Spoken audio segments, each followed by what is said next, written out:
the only way that we should fly. The White Suit, the Dance Floor, the Bee Gees. In 1977, a film about a Brooklyn kid who came alive on the weekends changed everything. It made disco mainstream, turned John Travolta into a superstar, and created moments that are still being imitated decades later. But the story behind the cameras was just as dramatic as anything on screen. These are 10 shocking behind-the-scenes secrets from Saturday Night Fever. Number 10. The film was based on a mostly fictional magazine article. Saturday Night Fever started with a 1976 New York Magazine article called Tribal Rights of the New Saturday Night by British writer Nick Cohn. The article painted a vivid picture of Brooklyn disco culture, following a young dancer named Vincent through the Bay Ridge club scene. Producer Robert Stigwood read it and immediately saw movie potential. There was just one problem. Most of the article was made up. Cohn later admitted that he'd fabricated large portions of the story. He'd spent some time in Brooklyn discos researching, but he couldn't connect with the people there. So he created a composite character based on a mod he'd known back in London in the 1960s. Vincent, the character who became Tony Manero in the film, was essentially a British mod transplanted to 1970s Brooklyn. The details in Cohn's article felt authentic because he was a skilled writer who knew how to create atmosphere. He described the clothes, the music, the attitude, and the tribal hierarchy of the disco scene, with such specificity that readers assumed he was reporting what he'd witnessed. The article became famous and influential before anyone questioned its accuracy. By the time Cohn confessed to the fabrication, Saturday Night Fever was already a massive hit. The film had taken on a life of its own, becoming more real to audiences than the fictional article that inspired it. The movie created the disco phenomenon as much as it documented it, which is fitting considering its source material was largely invented. Cohn's article captured something true about the era, even if the specific details were fiction. Young working-class people did find escape and identity on dance floors. The disco scene did provide a space where they could be somebody for a few hours. The emotional truth was real, even if Vincent wasn't. Number 9. John Travolta was cast because of Welcome Back, Kotter. John Travolta was a television star when he was cast as Tony Manero, but he wasn't an obvious choice for a dramatic film role. He was known for playing Vinnie Barbarino on Welcome Back, Kotter, a sitcom character who was charming but not particularly complex. Robert Stigwood was Travolta's manager, in addition to being the film's producer, and he'd been looking for the right film vehicle to transition Travolta to movie stardom. When he read Cohn's article, he immediately thought of Travolta. The actor was young, charismatic, had dance training, and could convincingly play a Brooklyn kid trying to escape his circumstances. Travolta was only 23 when filming began, just a few years older than Tony Manero. He understood the character's hunger for something beyond the life he was born into. Travolta himself was from New Jersey and had worked his way into show business through determination and talent. He knew what it felt like to want more. Director John Badham was initially skeptical about casting a TV comedy actor in such a serious role. Travolta had to audition and prove he could handle Tony's complexity. The character needed to be magnetic on the dance floor, but also vulnerable, frustrated, and occasionally cruel. Travolta convinced Badham he could do all of it. The decision to cast Travolta turned out to be brilliant.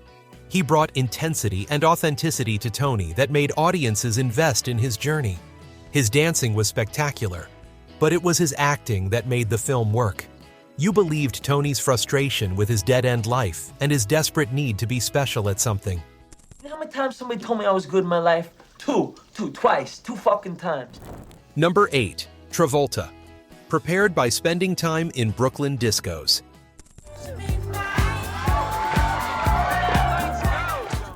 To prepare for the role, John Travolta immersed himself in the Brooklyn disco scene.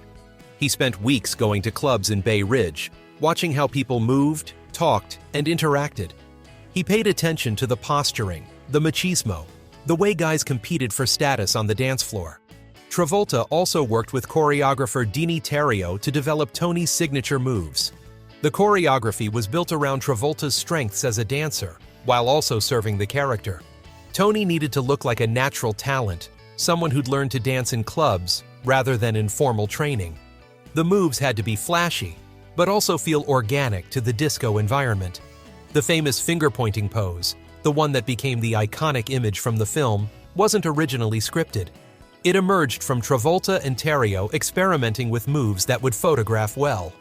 They wanted something that captured Tony's confidence and style in a single gesture.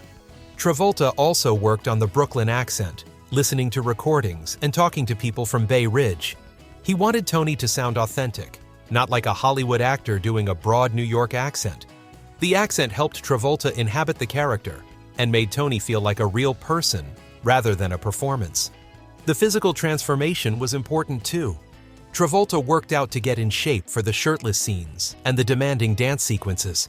Tony's physicality was part of his identity and his appeal.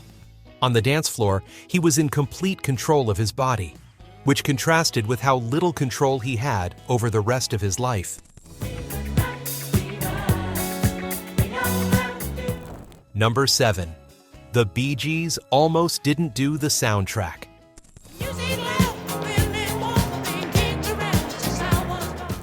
The Bee Gees were responsible for the Saturday Night Fever soundtrack, which became one of the best-selling albums of all time. But their involvement was almost accidental, and they initially had doubts about the project.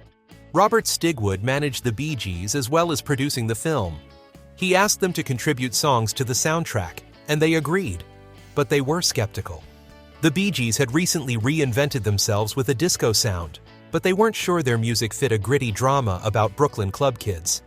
The brothers Gibb wrote most of the original songs for the soundtrack in a creative burst over just a few weeks. They worked in a chateau in France, writing and recording demos that would become some of their biggest hits. The music poured out of them in a way that surprised even them. Songs like Stayin' Alive, How Deep Is Your Love, and Night Fever were written specifically for the film, though the Bee Gees composed them before seeing any footage. They were responding to the script and the overall concept rather than scoring to picture. This gave the songs independence from the film while still capturing its emotional core. The soundtrack ended up selling over 40 million copies worldwide and spent 24 weeks at number 1 on the Billboard album chart. It became the defining sound of the disco era and made the Bee Gees global superstars all over again. The success far exceeded anyone's expectations, including the band's. The relationship between the film and the music was symbiotic. The movie made the songs into cultural touchstones, and the songs elevated the movie into a phenomenon. You can't think of Saturday Night Fever without hearing the Bee Gees, and vice versa. Number 6. The film was originally rated R for its raw content. Saturday Night Fever was released with an R rating because of its language, sexual content, and depiction of violence. The film didn't shy away from the harsh realities of Tony's world, including casual sexism, racism, and the dead-end nature of working-class life in 1970s Brooklyn. The opening scenes establish Tony's environment as crude and limiting. His conversations with his friends are filled with profanity and casual misogyny. The film shows Tony and his crew as products of their environment, guys who have limited options and express their frustration through posturing and aggression. The R rating initially limited the film's potential audience, particularly among teenagers who were the core disco demographic. In 1979, Paramount released a PG-rated version with the profanity and sexual content trimmed. This version was less successful critically, but did allow younger audiences to see the film in theaters. The original R-rated version is the one that's remembered and preserved. It's the version that feels authentic to the time and place, that doesn't sanitize Tony's world or his character. Tony isn't always likable, and the film doesn't apologize for showing him as a flawed person struggling with limited tools. The scene where Tony's friends harass Annette in the car is uncomfortable to watch. The film doesn't endorse their behavior, but it shows it honestly. Tony participates in the scene, then feels guilty about it later. He's complicit in the ugliness of his world, even as he's trying to escape it. I'm sorry, right? I'm sorry. Number 5. The 2001 Odyssey Disco was a real club.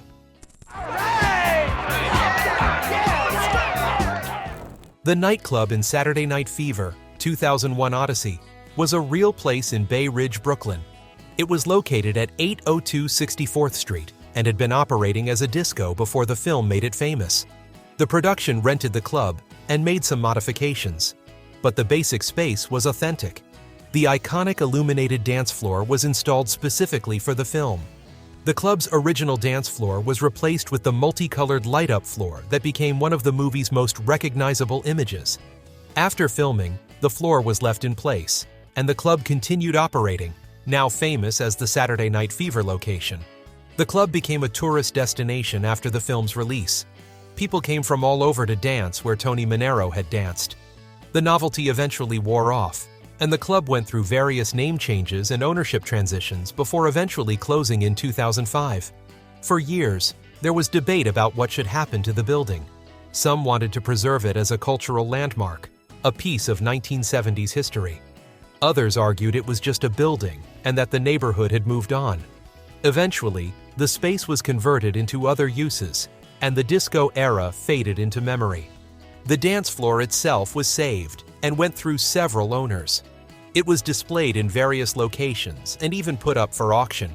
The floor became a valuable artifact of film history and 1970s pop culture, worth far more as a collectible than as a functioning piece of nightclub equipment.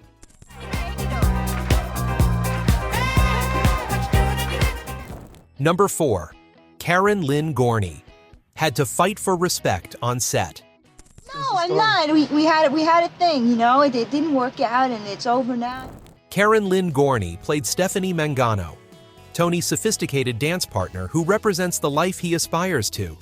Gorney was a trained dancer and actress, but she faced challenges on set that her male co-star didn't encounter. Gorney was about 10 years older than Travolta, though her character was supposed to be only slightly older than Tony. This age difference created some tension, particularly because 1970s Hollywood wasn't kind to women over 30. Gorney had to work harder to prove herself and to maintain her position as Travolta's equal on screen. The character of Stephanie was crucial to the film. She's already made the transition that Tony is trying to make, escaping Brooklyn for Manhattan and reinventing herself as someone more cultured and ambitious. She's ahead of him, and that's part of what attracts and frustrates him about her. Gorney's dancing was technically superior to Travolta's, which served the characters. Stephanie is more polished because she's been training seriously, while Tony is raw talent shaped by the disco floor. Their partnership works because they each bring something different to it. The relationship between Tony and Stephanie is complicated and not always healthy. Tony is attracted to her, but also resentful of what she represents. He treats her badly at times, particularly in the scene after they win the dance competition. The film doesn't excuse his behavior, and Stephanie's response shows her dignity and self-respect. We won it. Stephanie, that was rigged. It's like family, they can't get... Number 3. The dance competition was filmed over several exhausting days.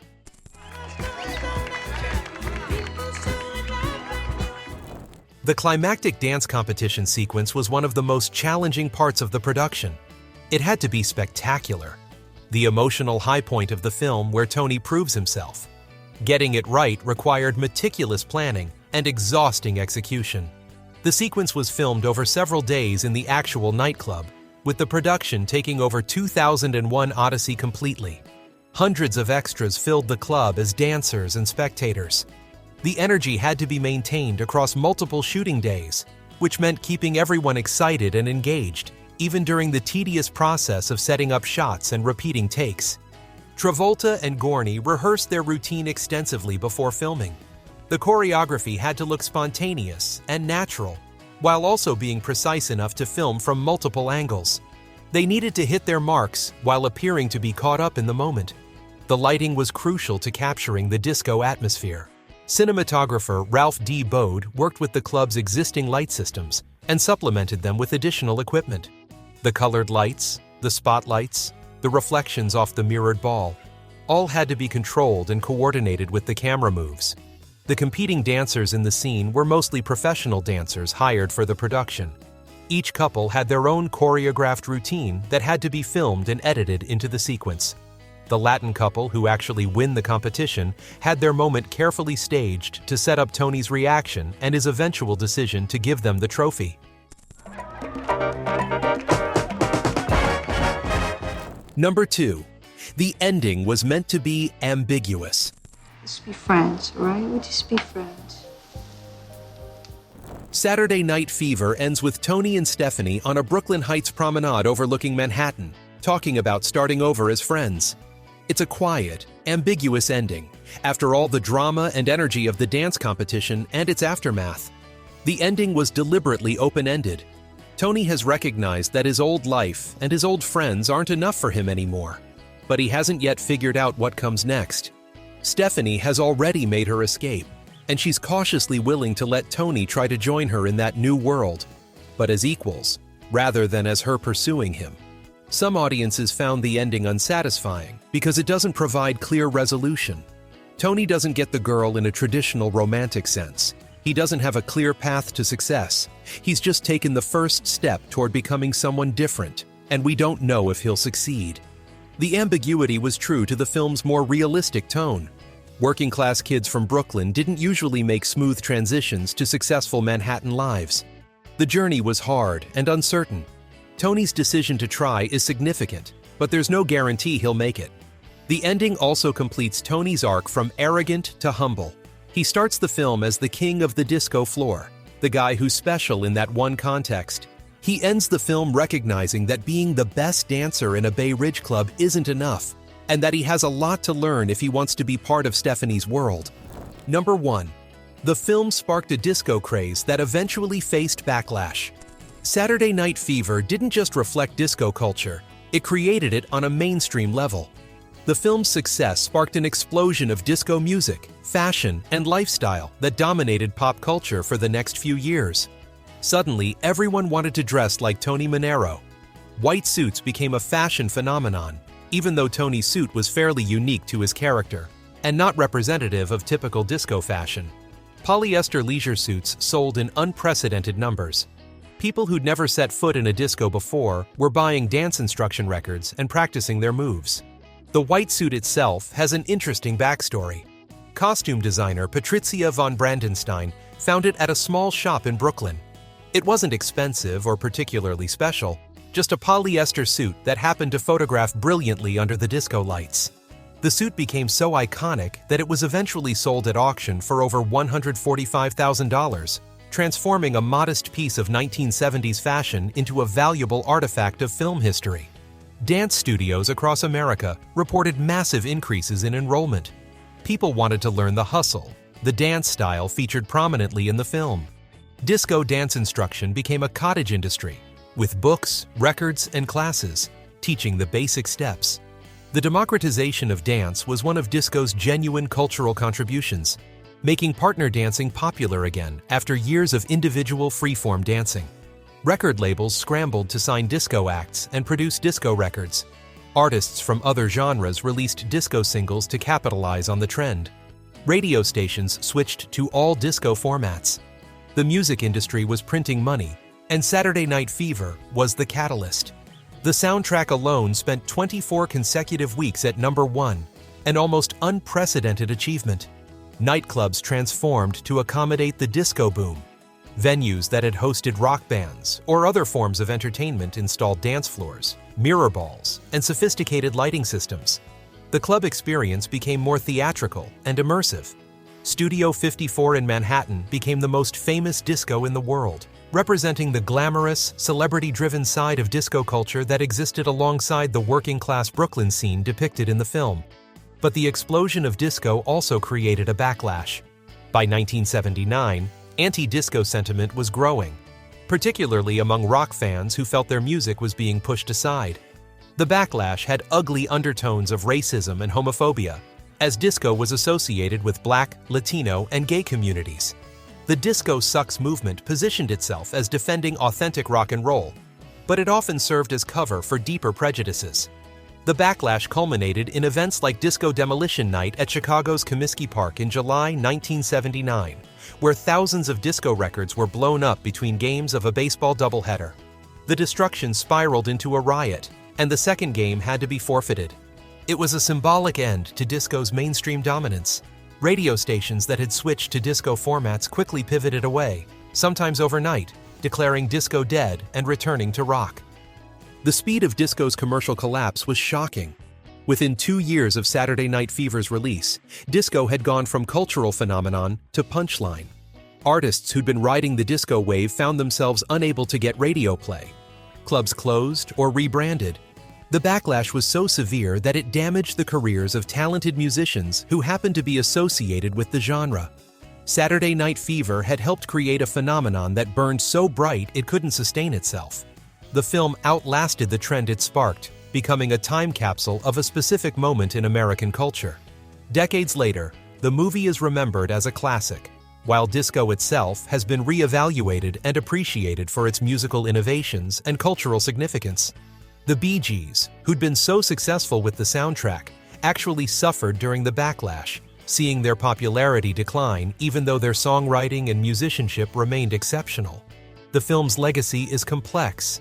It brought disco to mainstream America, but in doing so, it also commercialized and diluted the culture it depicted.